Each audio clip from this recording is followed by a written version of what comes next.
All right, guys, welcome back to the Salty Pine Podcast. Morgan Shackelford here. And today I'm here with my good buddy, Tyler Odell.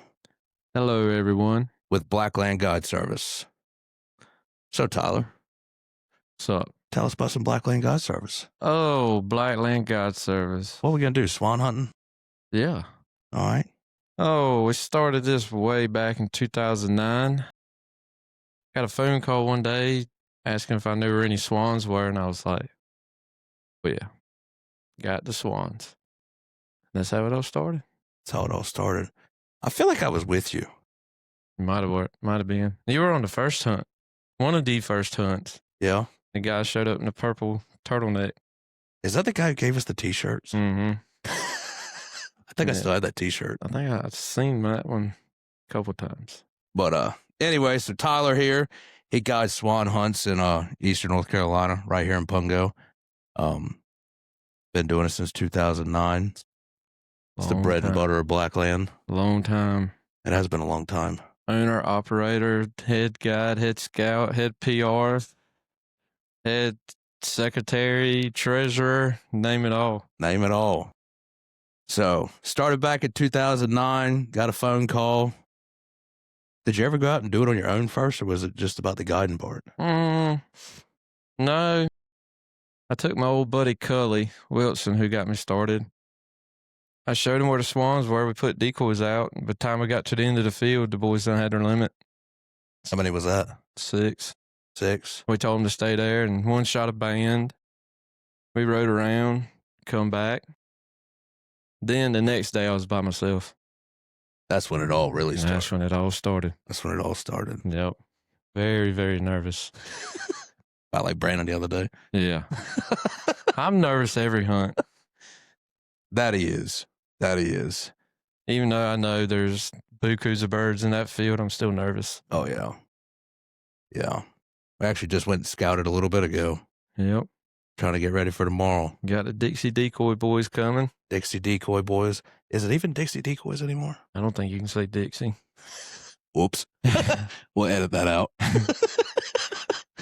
But, so yeah, guiding swan hunts in Pungo since 2009. And, let's see, how can we go back? Let's see, Tyler and I have been friends pretty much since graduating high school. Yeah. Go way back. Before that. Was it before that? Yeah, it was before that. I was before you graduated. I graduated. And then, been hanging out and doing the whole swan hunting thing. Started out with what? What kind of decoys did you start out with? Some old, they used to be called Avery hot buys. They were about this big snow goose decoys. Was that the ones with the keels on them? Yeah. Then I would borrow some decoys from my uncle or an old man my granddad used to hang out with, Booger. Booger Harris? Booger Harris. I would borrow his decoys. But he told me I had to go buy my own after the third hunt. So that's about it. And then over the years, just accumulated probably close to 1,000. Yeah. Yeah. You remember that one year we did, we tried going after them snow geese? Oh, God. How many decoys we put out that day? I think we got up there at like 2 o'clock in the morning. We put probably over 1,200. God. Yeah. That was a long morning. Only just to see him fly right on over. No, we killed one. Did we? Yeah. Wasn't that the day Joseph got the nosebleed? Mm-hmm. Yep. But, so tell us a little bit on the background. Okay, so like obviously everybody in Eastern North Carolina knows how to apply for a swan. You get your hunting license. You do the whole permit draw thing. What is it up to now? $10, $5, $10, $15, something like that. Yeah. Put in. If you get drawn, you get to kill 1 swan per person per year, right? That's right. And then now, what do you guys do, or what do you tell people about getting the out-of-state guys? Because I know you get a lot of out-of-state guys. Oh, yeah, get a lot. So I tell them to go to either ncwildlife.org or download the NC Wildlife app and go on there, and you have to buy a hunting license to be eligible to either consider getting drawing. Yeah. which is very aggravating because it's $140, $150.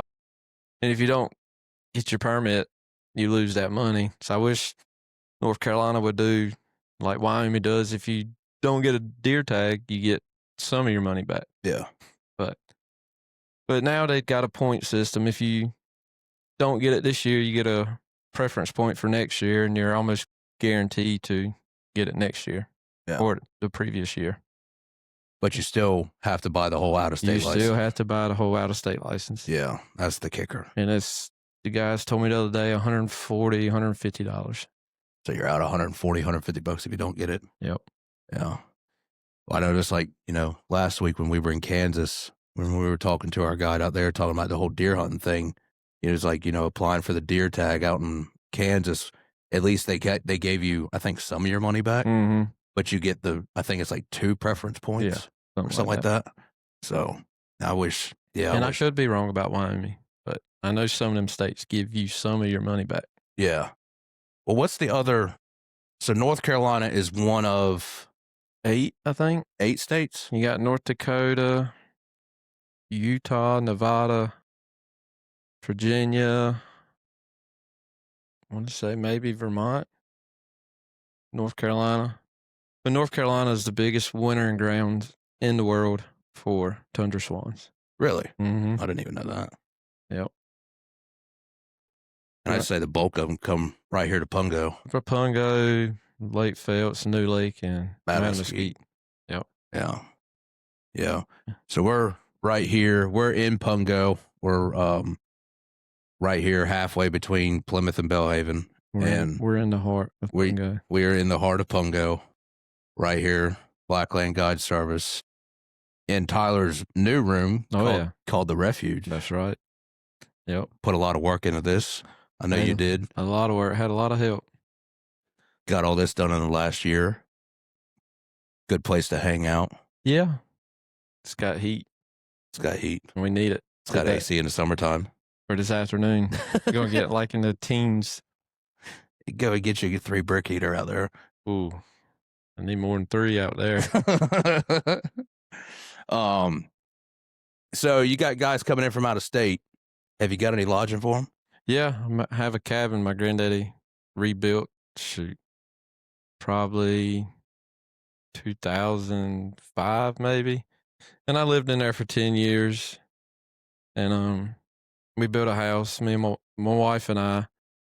And I decided to just turn it to a lodge, and that's where a lot of out-of-state guys come. And I'll ask them before they get here if they like oysters, and we'll have an oyster roast out there in the shop. So some of them, they'll go out to eat, cook on the grill, whatever they want to do. Yeah. But mostly it's oyster roast.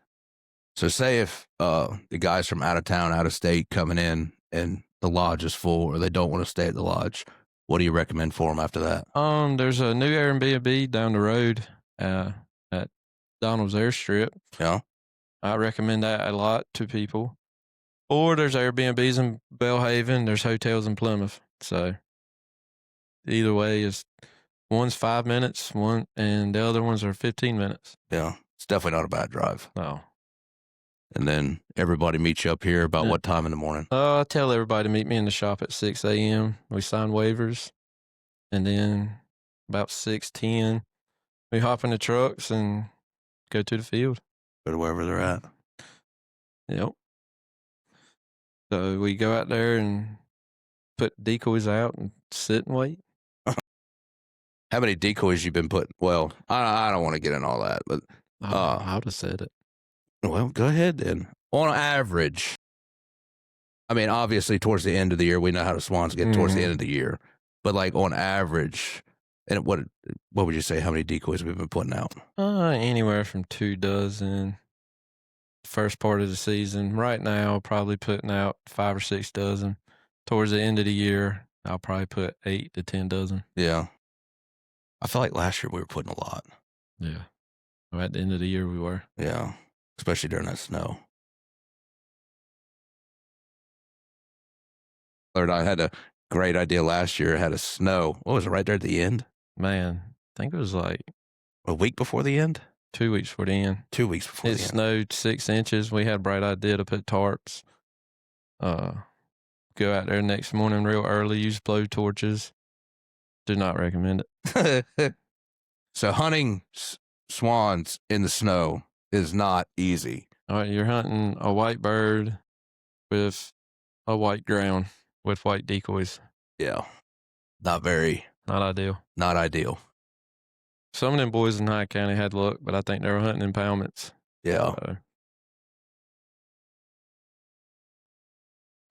No, it's hard to compete with the refuge when they got 200 bushel corn laying on the ground. Yeah. So, and for everybody who doesn't know, right here at Tyler's shop, pretty much you look out the front door and you can see the refuge. Yeah. And like Tyler said, I mean, every night I live right around the corner from Tyler here, and man, every night, as soon as the sun goes down, sounds like a bunch of Indians flying over. That it does. And they're all headed back to the refuge to go roost up for the night. And then first thing in the morning, you got the early risers, the mid risers, and the late risers. Mm-hmm. Them late risers, though, they're like on a string. Uh-huh. They know where to go. That's right. So starting out, let's just say, well, let's see, 2009. So you've been doing it, what, 16, 17 years now? Yeah. Let's break it down. The first 5 years. About how many guys did you have on average? Or how many, let's rephrase, how many birds did you kill on average? My first solo year, I think I killed 20. And it's just been going up and up from there. Last year was 236. That's right. Me and you killed the last 2 birds. Mm-hmm.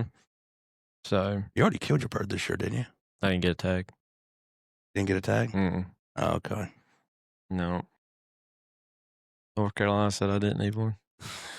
Well, hey, North Carolina said I didn't need one either after I got one last year. So, yeah.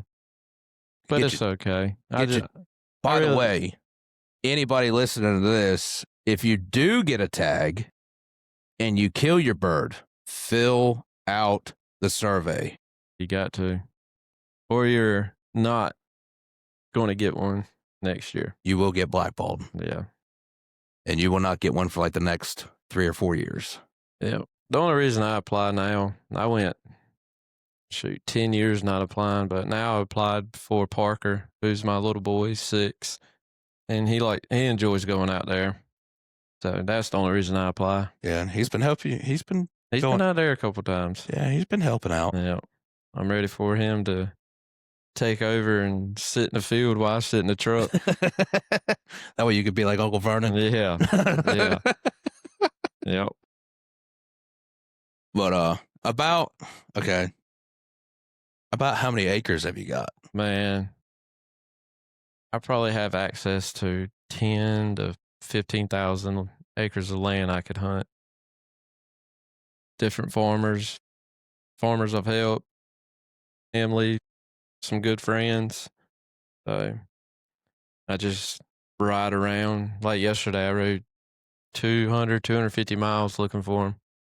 Where'd you go yesterday? Oh, man, I went to Lake Phelps, went all the way to Dennis's land, all the way up Wonderland, halfway to Pantigga, towards Bellhaven. Just everywhere you can think I went. Did you cut back through ponds or 2? No, Dylan told me. I have a scout over there that works. I like to have multiple scouts. Yeah. So I got that phone call this afternoon. Yeah. But it's nice to have more than one scout. It is.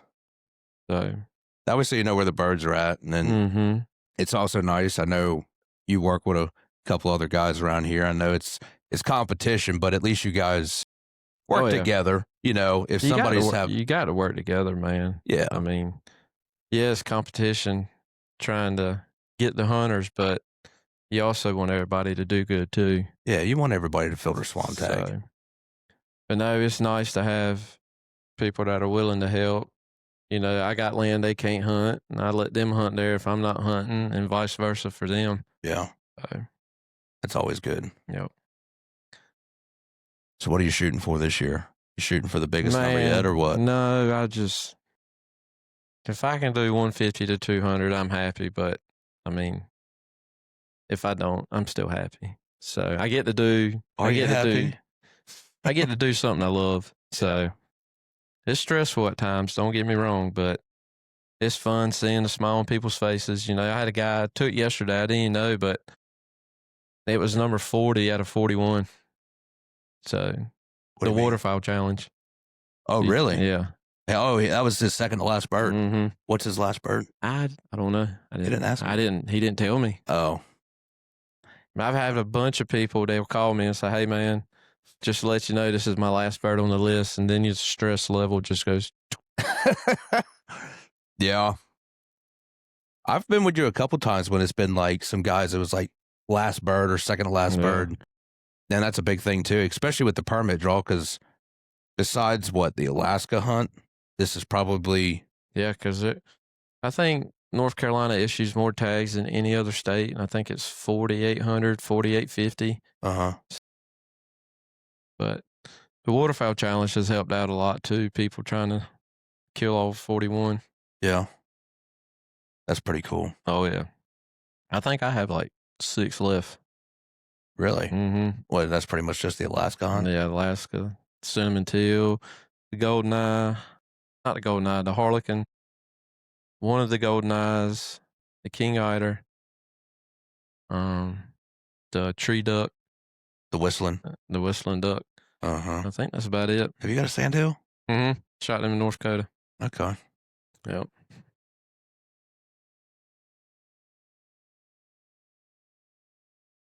Trying to think of another question. Let's talk some stories, man. I mean, we got plenty of stories. Oh, we got a lot of stories. Some of them being incriminating evidence I can't put on here. That was back when I was 5 years old. No, What, let's see. that's about the first legal swan I shot. Yeah, what's the first legal swan you shot? Man, I think I was 11 years old. Some of my Uncle Vernon's buddies were guiding some doctors and lawyers up there on his farm. And my granddaddy dropped me off, told me I was going swan hunting, and them guys couldn't hit the broadside of a barn. So they finally said, hey, you want to shoot one? I said, sure.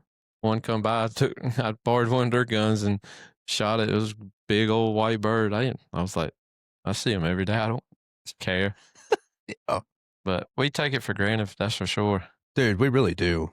I mean, that's just like we were talking earlier about, in the evenings, you standing outside the shop here or over at my house or even your house, and every evening, and it's like flock after, especially if they're going to a field across from here, and it's just flock after flock of swans. Same thing in the mornings. And you take it for granted. I mean, they are a beautiful bird. It's one of the biggest. Is it the biggest bird I want to say on the list? I think it is one of the biggest, if not Sandhill Crane's right there with it. Yeah, that's true. But I mean, people they come out here and they get the swan that don't really see them like we do. And then they shoot one. And like, I've heard a lot of people say over the years, like, man, I can't believe how big this thing is. I hear it every hunt. Yeah. And then people miss them. I'm like, I know they're slow, but you got to lead them a little ways. So, yeah. Old Thor dog. But, I'm talking about the guys who couldn't shoot, not picking on anybody listening, because it gets tough, especially when you're singled out. You're the one man who's left to shoot in front of everybody, man. Everybody gets nervous and all that good stuff. I remember one guy, he shot over a box. Man, I had a guy shoot 4 boxes one day. 4? 4 boxes. My goodness. That's like, I remember Tyler's slogan used to be, what was it?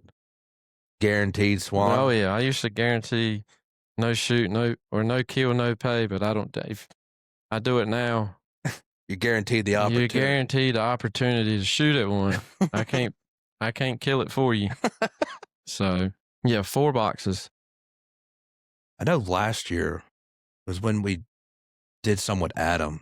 What'd that guy shoot, 2? 2 or 3. 2 or 3 boxes? I know he was asking other people for boxes Oh, out yeah. there, and he was I've trying had to to buy walk 'em back off to of my truck to get boxes of shells. Yeah. Yeah. Now, on average, when you do parties and people call you, Mhm. okay, how do you go about setting it up? Like, with different obviously, because, everybody's only one bird apiece. Yeah. How do you go about setting it up with who? Just whatever day works best for them? Or you Yeah, try and set it to so certain days? well, my work schedule is pretty flexible in the wintertime. Yeah. Work on a farm. So, winter months, of course, rainy, pretty flexible. So when they call and ask me if I have any dates, the first thing I say, what's best for you? And 90% of the time, people pick Saturdays. Yeah. So I try to space them out and do anywhere from 10 to 15 people a Saturday. Yeah. So What's the most you've had on a Saturday? 33. 33. When was that? Man, that was 5 years ago. They pulled up here to the shop, looked like a used car lot. And luckily, I had this one farm. I was the only one with permission to hunt it. It was a wheat field. And my buddy, Justin Allen, said, "You got 1 day to kill them, or I'm running them off." So we pulled up there. It was so foggy you couldn't see 5 feet in front of you. We set decoys out, and the first 5 people, we sat there. We sat there. We sat there. I was so nervous. And at 9 o'clock, the first bird come in. We killed it. And by 12 o'clock, we were done. The side by side, never Just like sat that. still. Yep. What, the fog just moved out? Oh, yeah. And they just started flying? The sun come up and the wind picked up just a little bit. Uh-huh. And man, it was just unreal. I've heard, going with you over the years and seeing that, and then, of course, all the stories, that fog would keep them on the lake late. Yeah, they don't like to fly in the fog. Oh, would you like to fly in the fog? No, I don't like flying to begin with. But after Kansas, I will be flying. Oh, come on now. Yep. Come on Yep. now. No more riding hunt trips for me. Oh, my goodness. Yeah. So, like I said earlier, Tyler and I just got back from Kansas. We went out there and did a little duck and goose hunting, did a little pheasant hunting. 21 hours straight. 21 hours straight. No bueno. That was no bueno. You should try coming back by yourself. That was, I felt for you. Mm-hmm. Thought about riding back, but I'm glad I didn't because I got my golden eye. No, y'all got lucky. I had to come back a little bit early. Had to come back by myself, and you got to do what you got to do sometimes. Oh, yeah. But it was still a good trip. Enjoyed it. When are we doing it again? I don't know. I think I got Wyoming next. Do you? I think I'm going to go shoot a mule deer. B-Wait call you the other day? Codas? Oh, no. I've been putting in 2 years for Wyoming? Yeah. Oh, well. But have you been able to trade any hunts? I have a lot of offers to go like turkey hunting. I got an offer yesterday to go turkey hunting in Kentucky. I might take him up on it. I love turkey hunting. But I've never been actually traded a hunt for. Really? No. I've never taken people up on it. Wish I would have. Now looking back, I've been offered a bunch of deer hunts, turkey hunts. That's about it. I figured you would have taken somebody up on it. No.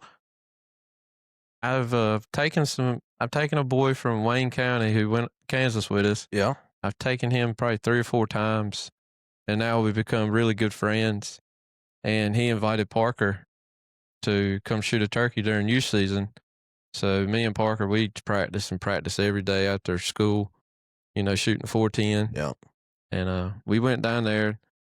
We didn't get the target bird, but he did get his first turkey this year. Heck yeah. So you got him in Wayne County? Got him in Wayne County. Got him a little Jake, but hey. All right, first bird. First bird. And man, I'm going to tell you what, I was pumped.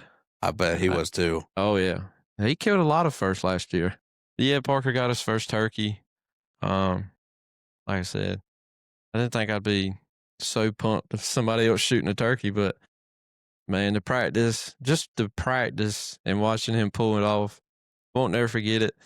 Them Jakes come running in there and we've been shooting at a stationary target all year, and them jakes were just moving around. And I remember telling him, "Shoot one," and he turned around and looked at me and said, "Daddy, I can't. They're moving." But he did it. He pulled out the shot. It was about 35 yards. Heck yeah. Especially with a 410. Oh, yeah. Yeah, I missed one, but a 410, about 40 yards. That was under a B-Wit, wasn't it? Yeah, up in the mountains. Yeah. But no, Parker also got his first turkey last year or this year. He got his first deer last year, He right? got his first deer last year. Nice little 8-pointer. His first deer ever. I'm sure Killed his first swan last year. Daggone. Yep. Parker had a heck of a year. Oh yeah, when he Had a record year. He did. He looked at me after he shot his first turkey. He said, "I'm ready to shoot an elk, a bear." I said, "Whoa, whoa, Daddy's got to get the elk, Daddy first, you know." But he's getting there. Oh yeah, he loves it. Oh, he shot his first mallard this year too. That's right. I forgot about that. Yep. So he had him an awesome year to be 5 years old. That was an expensive year for you. It was a deer and a mallard. So he wanted to mount the turkey. I told him we had to wait till we got a bigger one. Did you at least mount the fan for him? I got the fan. There you go. But no, the pictures are more than anything. So oh yeah, oh yeah, it's all about the memories though. Oh yeah. And talking about friends earlier, I've met 2 or 3 some of my best friends swan hunting over the years. They come as clients, of course, and then we just start talking, and next thing you know, we're hanging out and becoming best friends. I mean, 2 of the guys that went on the Kansas trip with us, yeah, they were 2 guys from clients. Swan hunting. Yeah, from the early days, and now I'm going turkey hunting in the mountains with Brandon, and turkey and deer hunting down there in Wayne County with Hunter. Yeah. No, you meet a lot of good people doing in the guiding industry. You do. That's also another thing too that you take for granted, because like if you go out hunting on your own, and that's just like if like a single hunter was to come to you, he'll meet you and you meet him.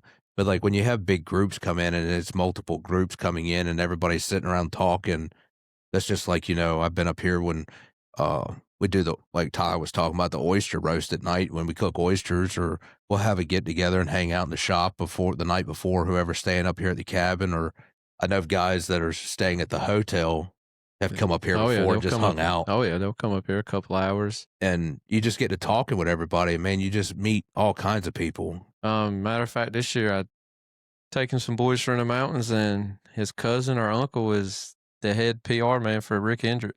Really? Yeah. They invited me to go to a NASCAR race this year to the infield. Really? So I might take them up on their offer. I might take them up. Big NASCAR fan. Heck yeah. Did he say what race? Any race I wanted. Really? Yeah. That's awesome, man. So old Blackland getting out there. Yep. Talking about getting out there, I think I've carried somebody from Alaska one. They were stationed in Alaska at the Coast Guard, one of the Coast Guard stations. Were they one of the like 40 or 41 birds? No, they just wanted to shoot a swan. Came all the way from Alaska. Yep. I carried somebody 3 weeks ago. They come from just below San Francisco. They flew in. They were staying at Duck for Thanksgiving week. Come, shot their swan, and leaving 2 days. Go back to California. Daggone. Did they drive from Duck that morning? Or they stay here at the cabin? Yeah, they drove in from Duck. Mm-hmm. That's crazy, man. Yep. I did carry a guy last year. He flew in from California, shot a swan the next morning, and that afternoon he was flying back.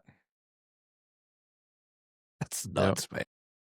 Which I know we get a lot of guys. It seems like every time I've been with you, you get a lot of guys from like Ohio, Kentucky. I guess like within I'd say the 14-hour, 12-hour driving distance. Yeah, I just carried a group 2 days ago. They drove all the way from Nebraska. Really? Yep, 21 hours. They come, stayed the night. They went at 8 at Mackey's. They shot their swan, packed their stuff up, and started heading back to Nebraska. That's crazy, man. Oh, yeah. But like you said, the people you meet from all Oh, over yeah. the country. But they invited me to come out there deer hunting. You gonna take them up on that? Maybe. But, you know, talking about all these people that we've had over the years or you've had over the years, you know, it's just crazy. And you think people coming from out of state, like everybody's here for the same goal, you know, even though you're doing it just because we live here and it's an abundance of them and we see it every day. But then again, too, like we just went out to Kansas and did stuff with guys out there, you know, Oh, and yeah. everybody's doing the same thing. Everybody's waterfowl hunting. Everybody has the same purpose and I, everybody kind of sees the same thing, you know? I just love shooting mallards. Well, that's true too. So, Who doesn't love shooting oh, yeah. mallards?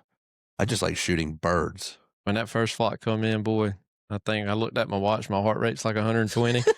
Talking about Kansas? Yeah. Yeah. Oh, man. Oh, man. I mean, the duck impoundment at Pickles, I mean, 4 mallards come in, my heart gets a ticking. Oh, I know. No matter what.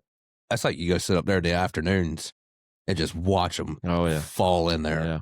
Oh, man. It's amazing. Yep. And like we've talked about on other podcasts too, like you just take, from what we said earlier, you take for granted what we have right here and what Eastern Carolina has to offer. And, you know, that's just like the birds that we're hunting mainly come from Pungo Lake. And then you got the birds there at Lake Phelps that go towards like the Crestville area, more towards like Newland. It's kind of, I mean, you hunt those sometimes. Oh, yeah. But then like the Mattawaskeet birds, they all stay down there in Hyde County a lot. So, and then the New Lake, where do New Lake birds go? I guess. They come this way. Do they? Yeah. But, you know, it's just crazy what we have here. Oh, yeah. Like I said, we take it for granted. That's for sure. Yeah. And I know we're sticking on the swan hunting subject too, but we'll have Tyler back on here soon to maybe talk maybe a little bit of bear hunting. Yeah, maybe. See what my schedule's like. And then we also too drum fishing. Yeah. We started drum fishing this year. Oh, yeah.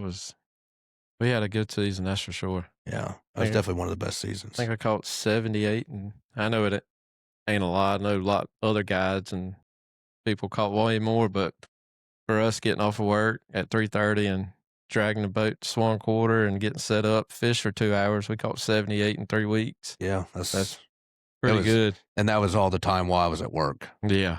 I missed all that. Oh, yeah. But we'll get that on another episode. But yeah. So anybody looking to come with Tyler, or if you're trying to fill a swan permit or want to fill your swan permit, need to get up with this man right here. Oh, yeah. Now, how does everybody get up with you? Instagram or Facebook, Blackland Guide Service. I do have a website, blacklandguideservice.com. And we just started that this year too. And That's right. I forgot about that. Yep, that's helped out quite a lot. Have you gotten anything from that? Yeah, matter of fact, I have. I've gotten probably 20, 30 emails from it. Really? Mm-hmm. That's awesome. Oh, yeah. That's a good deal. But, yeah, a lot of stories to share. Well, you got any more you want to share? Yeah. I got a phone call one day from a Mississippi number, and I answered it, and it was Ramsey Russell. The people who know him, he's like a legend in the waterfowl industry. You can go check him out on Instagram. He hunts ducks all over the world, like Australia, man, just some of the places I can't even pronounce. It's just amazing where he has been. And I've carried his son hunting, and I've carried him hunting. So he did a story podcast one year, but he tried to shoot a swan in every state you could. Really? And I think he had 3 out of the 4. Really? Yep. I've never heard of anybody doing it, but I guess I never thought about that either. Yeah. A lot of people have come hunting with me. They shot them in North Dakota, which is a way different style hunting. You're hunting over water out there. Really? Okay. Yep. Cattle ponds or little sloughs. But no, Ramsey's was pretty cool. Taking my dad hunting, who's a big time deer hunter. I got him out there one time, and we had a guy writing an article for a magazine, and they asked him, describe what you think about the birds. He said, first thing that comes to my mind is when I was younger, I used to stick a baseball card in the spoke of my and the tires on the rims.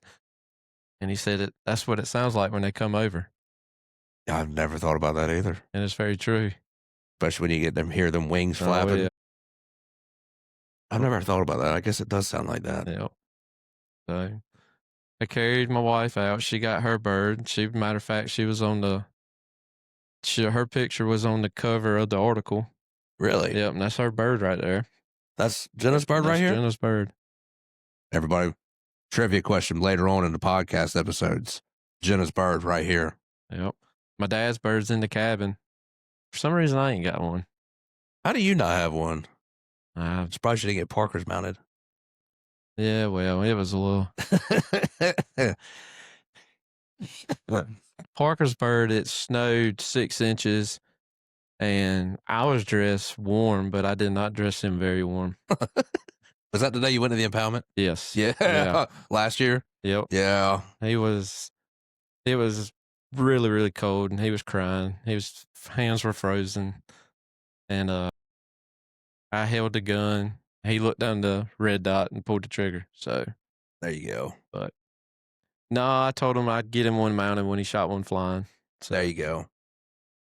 But and if anybody who is coming or has been up here, everybody knows the cabin. You know, you go in there and there's mounts everywhere in the cabin. Yeah, my granddaddy's mounts. Got a moose in there, caribou, a whitetail from 1974, 2 antelope that my granddaddy shot in Nevada.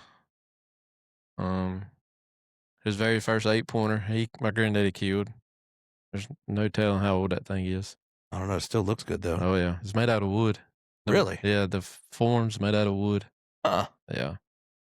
But I put all my prizes mounts in the room we built. So this room turned out really good. Oh yeah. Yep. I got that heat cranked up too high right now. I think it's the first time I've actually used the heat, really. You'll be using it tonight, tomorrow. Yeah. But yeah, it's gonna be like with the wind chill in the morning. It's gonna be 8 degrees. I know. I'm not looking forward to it. Nah. Which I will be helping Tyler tomorrow. Tyler's little buddy and also the co-host of Salty Pine Podcast.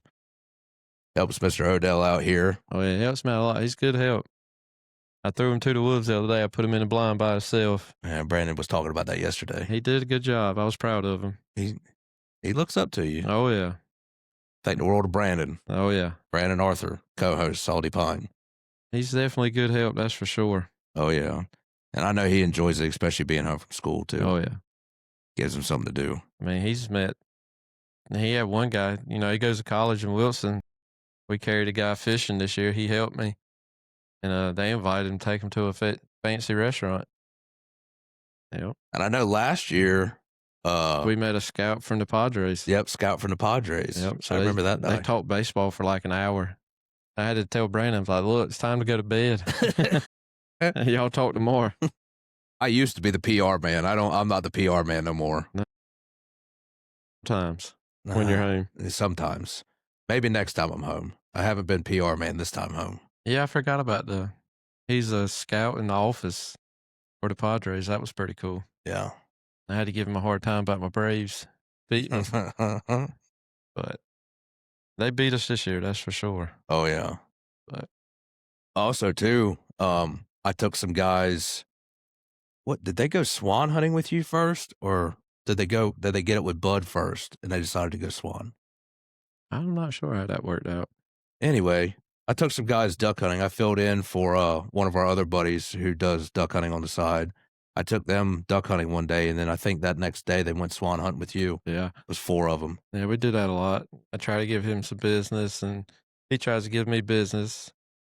So, and when I have out-of-state guys who come during our duck split, they'll ask if there's anything to do, and I tell them to go trout fishing with Bud. So, yeah. And I've had quite a few people go trout fishing with him. Yeah. So, and then there's the whole sea duck thing. Well, not anymore, because used to you could hunt sea ducks during the split. You can always hunt swans during the split. Yep. But you can't hunt sea ducks anymore during the split. So that's what a lot of people did. They come in here and go sea duck hunting after they killed their swan. Yeah, that Nebraska crowd, they wanted to stay a couple days and do some other stuff, but I don't think they wanted to go fishing. So they just shot their swan and hopped back in the truck and drove back to Nebraska. Well, sometimes you got to do it. Yep. But no, man, I really enjoy taking people swan hunting.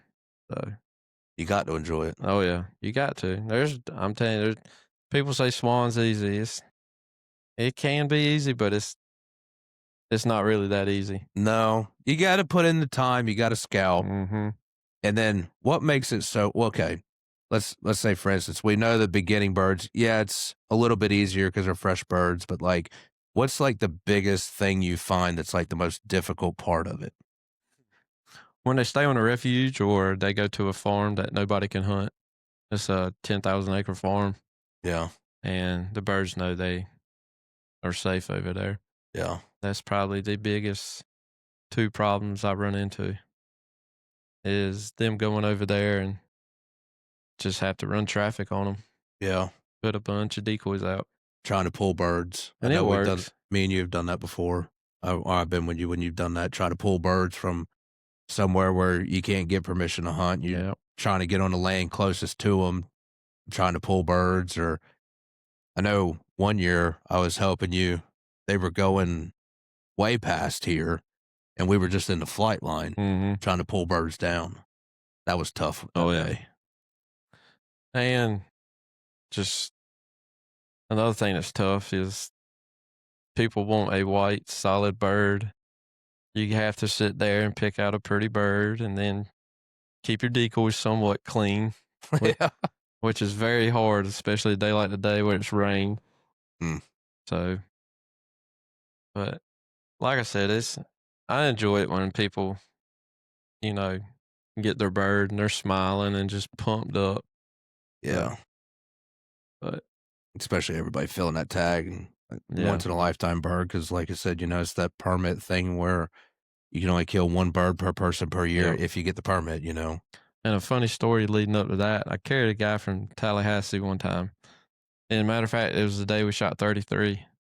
He was the first group and he shot his swan and it still had a little life to it. So we wrapped the permit around his leg and I held on to it till their group was done.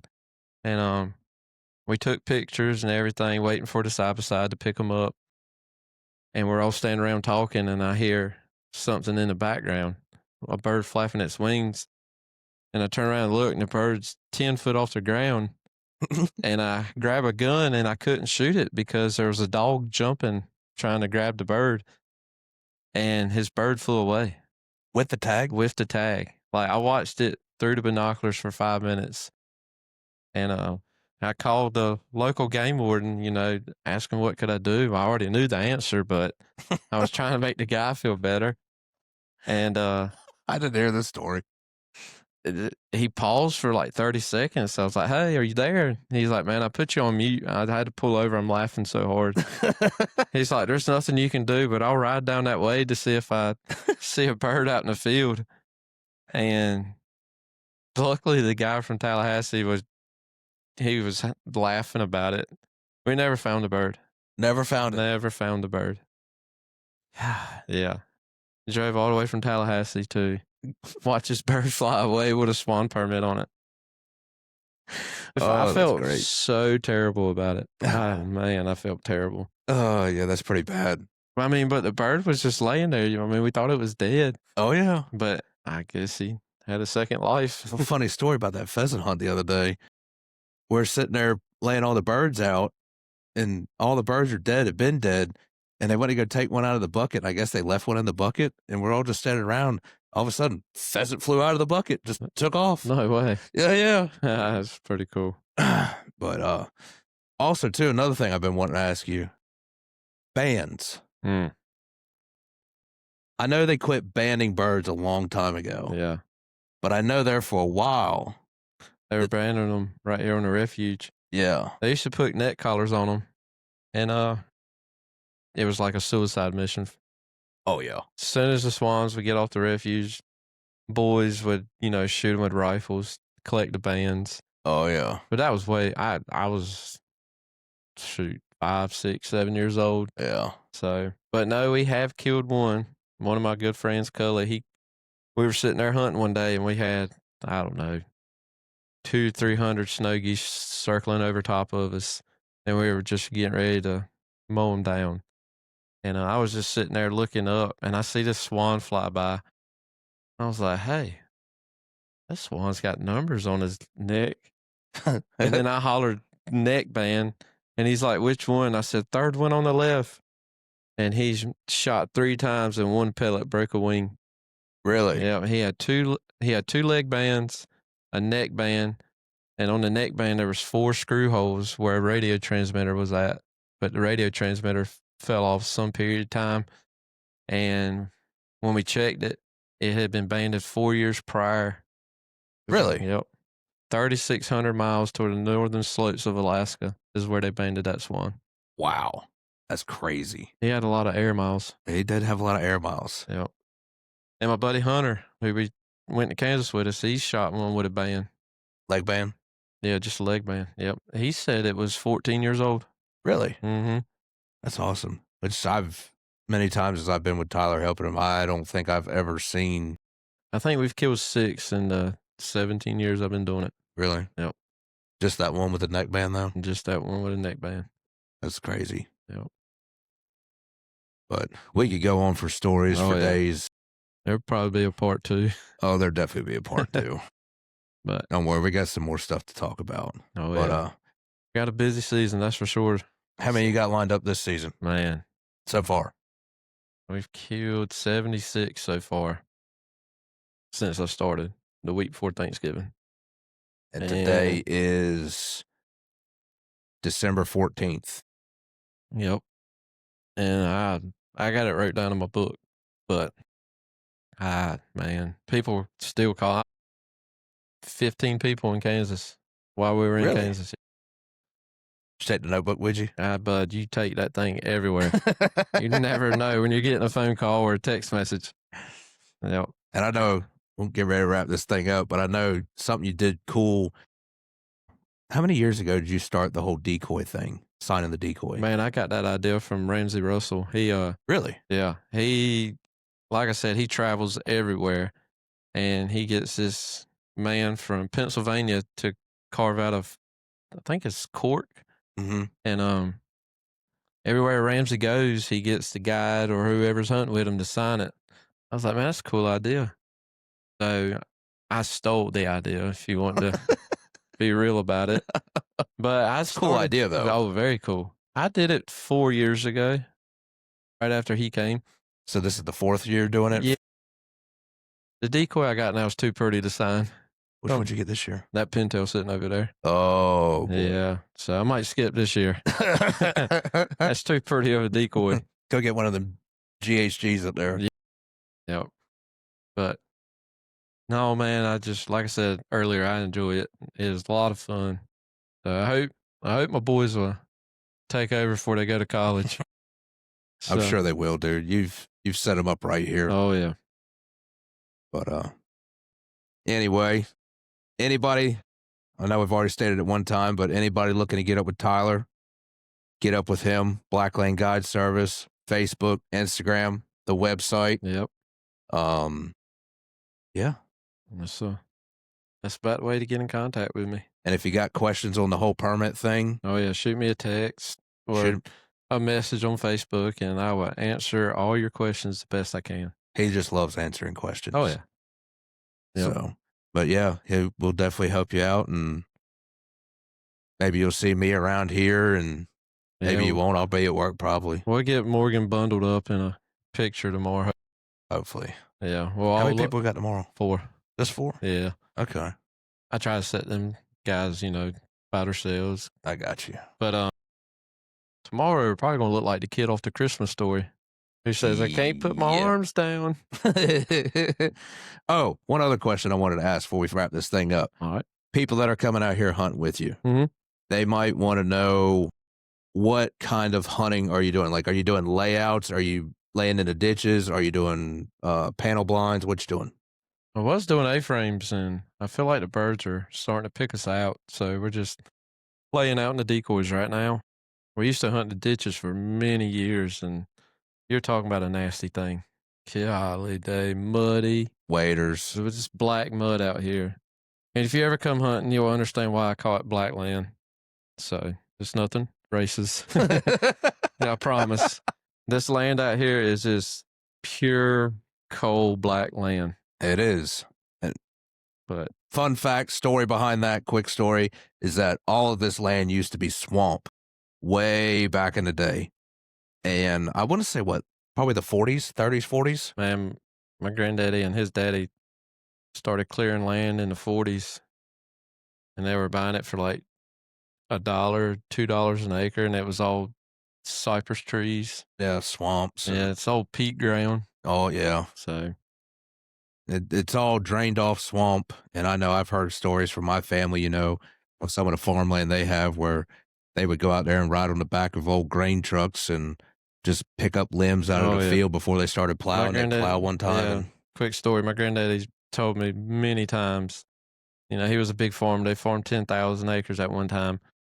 They cleared that land. His mama would come pick him up from school at 12 o'clock, and he'd pick up roots the rest of the day. Yeah. Just to clear land. I've heard Dennis talk about that too. Help put cattle out there to eat up some of the stumps and briars or whatever. And this was a happening place back in the day. Anybody who has been here, coming here, you come down a road called a railroad bed. Mm-hmm. And even I think 99 was a railroad bed too, if I'm not mistaken, or part of it. Yeah. And Lake Road used to be the railroad. The train station used to be right there at Lake Road, and it would go from Pungo all the way to Mad Mesquite. That's right. And then it ran all the way to Mackey's, and then Mackey's, where the restaurant is, used to go across the Albemarle Sound and up to Norfolk. But when they cleared all this land out, a lot of the lumber went out of here that way. Mm-hmm. And then they come in here, and the Army Corps put in canal system and ditch system. Drainage district. Yep, drainage district, and drained everything off, and that's why we got such black dirt. Yep. Crazy thing is, we used to grow potatoes right there where the train station was. When I was younger, we found railroad spikes all the time. Really? Yeah. I didn't think it was nothing back then, but now I was like, daggone, I wish I'd have kept a couple of them. That would have been cool. Yeah. But one last time, Mr. Tyler Odell here, Blackland Guide Service, and get up with him on Facebook, Instagram, on the website. Send him an email, send him a message. We'll knock your bird off your list for you. I'll do it. And I appreciate everybody watching and listening, and we'll catch y'all next time. Part 2 will be coming. Part 2, definitely coming. Probably a 3 and 4.